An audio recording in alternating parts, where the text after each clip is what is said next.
Right now, there are, I mean, literally millions of people who have investment apps downloaded on their smartphones. Oh, yeah. And those accounts are fully funded, too. Exactly. The money is just sitting right there in cash. And yet, those people haven't bought a single asset. Right. It's just gathering dust. Yeah. I mean, it takes a fraction of a calorie to tap a glowing blue rectangle that says buy, right? But doing so induces this exact same physiological panic as standing on the edge of a cliff. It really does. The finger hovers, your heart rate spikes, and your brain just screams, stop. It is a profound neurological short circuit, honestly. We're looking at this everyday situation where a person's completely rational financial goals are they're completely hijacked by their own evolutionary survival instincts. Welcome to today's deep dive. We are unpacking a pretty fascinating stack of personal notes from an investor to explore the raw, unfiltered psychology of starting to invest. Stripping away all the complex algorithmic trading strategies today. I mean, no spreadsheet models here. Yeah, no math tests today. Our core mission here is to examine a really specific tension. We want to know why taking that very first step into the market feels so uniquely terrifying. And, the actual mechanical and psychological shifts that are required to just get past that paralysis. Right. So if you are sitting on your couch tonight, staring at a funded account on your phone and feeling that spike of anxiety, this deep dive is going to validate what you are experiencing. For sure. Because the financial industry usually tries to fix this hesitation with, well, just more data.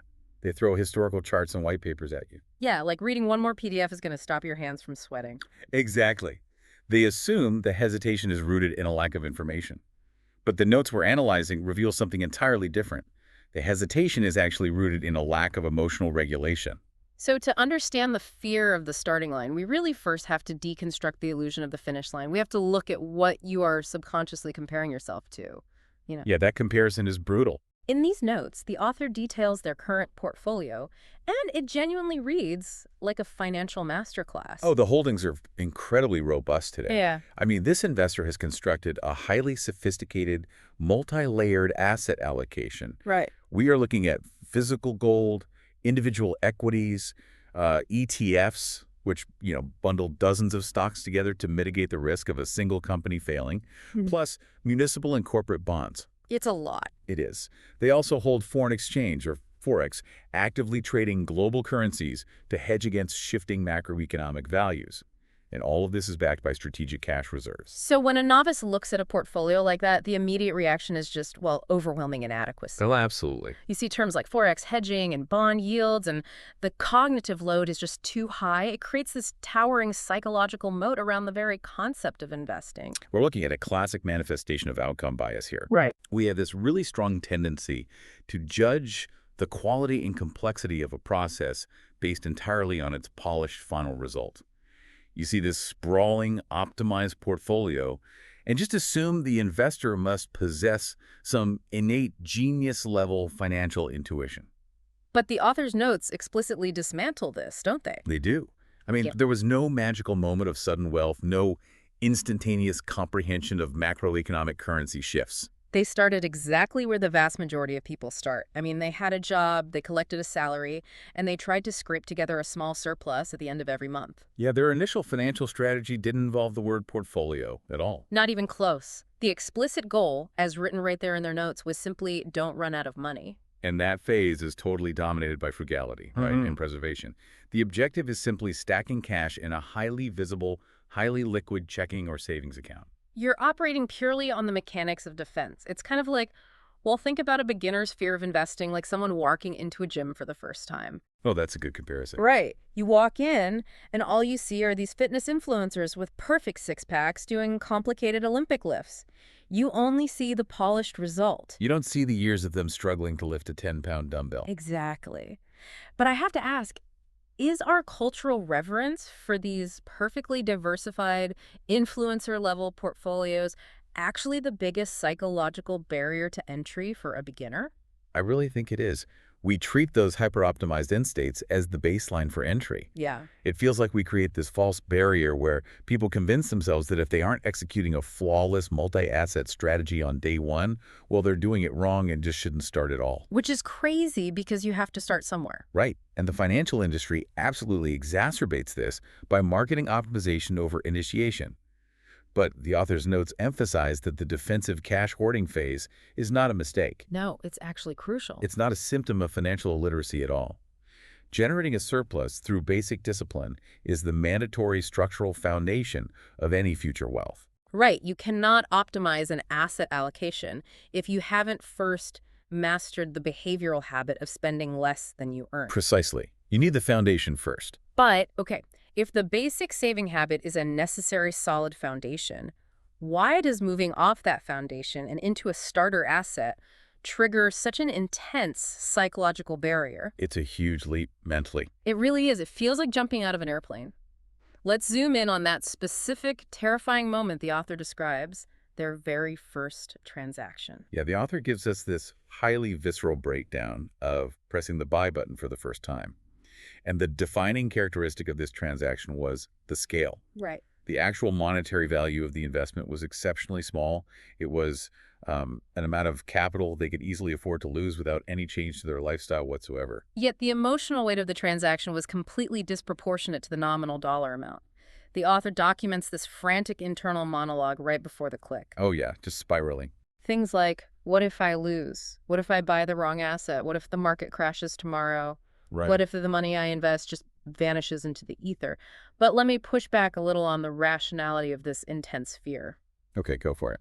If the amount of money is objectively small, let's say it's just $50, why does our brain sound the alarm bells like it's a life or death scenario? We are seeing the mechanics of loss aversion playing out in real time. Right, behavioral economics. Exactly. Amos Tversky and Daniel Kahneman demonstrated that the psychological pain of losing a dollar is mathematically roughly twice as intense as the joy of gaining a dollar. Wow, twice as intense. Yeah. So when the author hovered over that button, their brain wasn't processing the potential upside of compound interest. It was fixated entirely on the asymmetric pain of potential loss. Regardless of how small the actual dollar amount was. Exactly. Because you are forcing a sudden, violent shift in your relationship with control. Oh, that makes sense. Up until that exact second, your entire financial existence has been defined by static safety. You place a dollar in a bank account, and that dollar remains stationary. It's a closed system. Right. You can log in at 2:00 a.m., and the number is identical to what it was at 2:00 p.m. The brain interprets that static visibility as safety. But the moment you press buy, you are stepping out of the closed system. You are taking your safely hoarded resources and intentionally subjecting them to external global forces that are completely outside of your influence. Exactly. Suddenly, your capital is exposed to supply chain disruptions, geopolitical events, algorithmic trading patterns. The brain recognizes that you've abandoned the safe cave of the static bank account and walked out into the unpredictable weather of the global market. So the panic really isn't about the $50 at all. No, the panic is about this sudden, terrifying loss of control. You know, it operates on the exact same psychological mechanism as sending a really risky, life-changing text message. Oh, that is a great way to put it. Think about it. If you are texting your boss to resign or sending a message to ask someone out, the physical action requires almost zero effort. It is just the tap of a thumb on a piece of glass. Yeah, literally a fraction of a calorie. Right. But the anticipatory anxiety staring at the send button is paralyzing. Your palms sweat, your heart rate elevates. Because the moment you hit send, the message leaves your device, and you have absolutely zero control over how the system on the other side is going to respond. And the market is the ultimate unpredictable respondent. You send your capital out into the void, and you cannot dictate whether it returns a profit or a loss. So your brain's defense mechanism is to just flood your system with anxiety to force you to pull back. Yes, to pull back into the illusion of the static bank account. Which naturally leads us to a core realization the listener needs to overcome their own hesitation.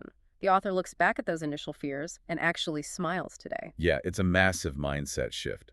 Almost everyone who is used to strictly keeping their money safely in a bank account experiences this exact same fear when they first try to invest. So transitioning from a saver to an investor isn't really about financial literacy at all, is it? Not at its core, no. It is fundamentally about emotional regulation. Moving from simply saving to actually managing assets requires a profound rewiring of your psychological baseline. It demands that you learn to make peace with uncertainty. Exactly.